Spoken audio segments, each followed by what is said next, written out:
federal control over state policy has gone overboard. Never before has the federal government taken such an active role in the decisions at the state level. Wolf management is one such example where the federal government's hand has gone too deep in the cookie jar. I'm Jason Christinelli, and today I'm giving you an informative lecture on wolf management in the state of Wyoming.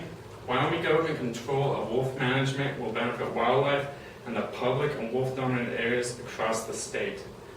3 topics that I will be covering today to help you understand why Wyoming should have control of wolf management is the history of wolf reintroduction in the state. Secondly, we will look at wolf management plan being used by Montana. And third, we will look at the plan that Wyoming is trying to introduce into legislation right now.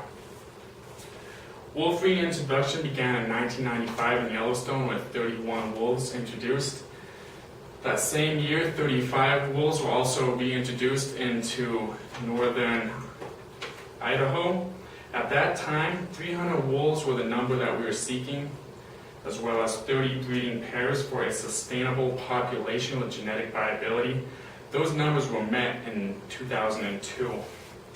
In the fall of 2010, the Wyoming Game and Fish reported that there were 1,614 wolves in Montana, Wyoming, and Idaho combined with 108 breeding pairs.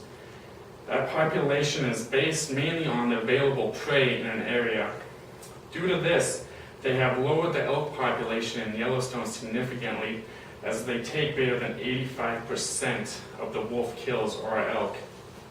Because of this, wolf numbers have actually decreased in Yellowstone due to less prey in that area, but we are seeing that that's no longer happening across any of the other parts of any of the states because those numbers were already reduced from hunting.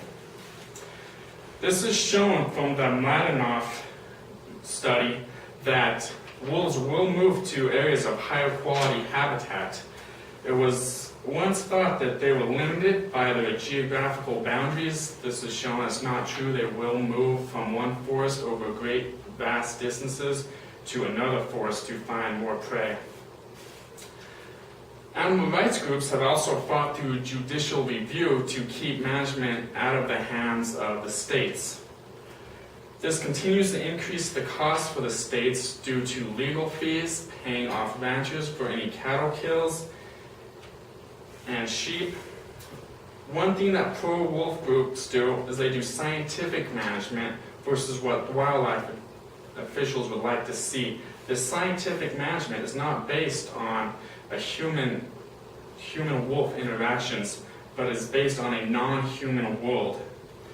This is a world that doesn't have cattle, doesn't have tourism, doesn't have hunting. These same pro-wolf groups are pushing for over 6,000 wolves. This is a number that cannot be supported in the current ecosystem. Knowing the dramatic change in the wolf numbers from the original estimates, let's look at what Montana is doing to keep those numbers in check.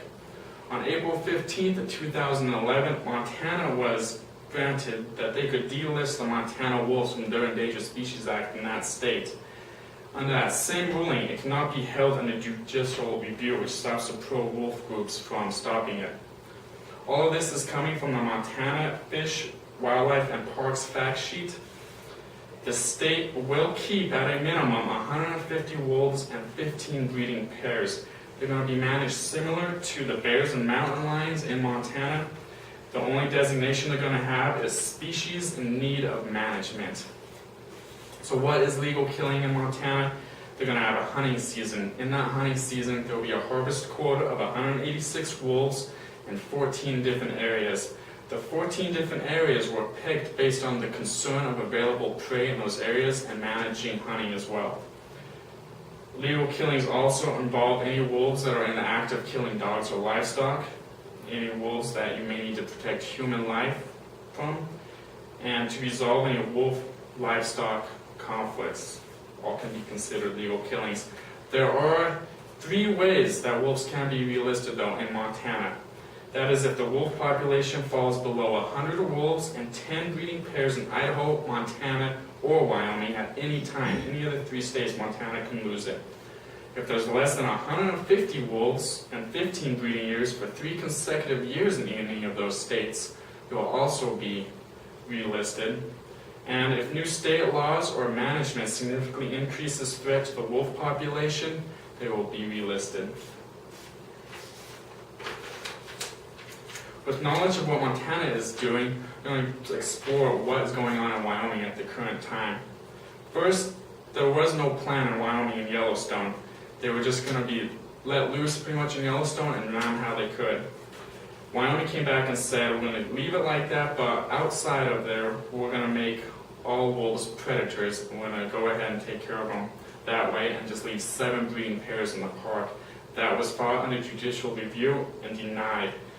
This came from the Wyoming Wolf Management Plan, the 2008 draft revision, the newest plan, which is being finalized and hopefully going to be ready by the end of July, says now the state will manage 15 breeding pairs of 150 wolves, and they will have an area called a Wolf Trophy Game Management Area. In that area, wolves will be classified under trophy game animals, and they will be classified as predatory animals in the rest of the state.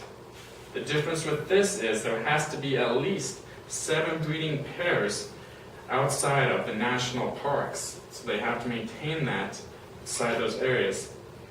Property owners in the game management areas will be able to kill wolves that are in the act of damaging any private property or livestock.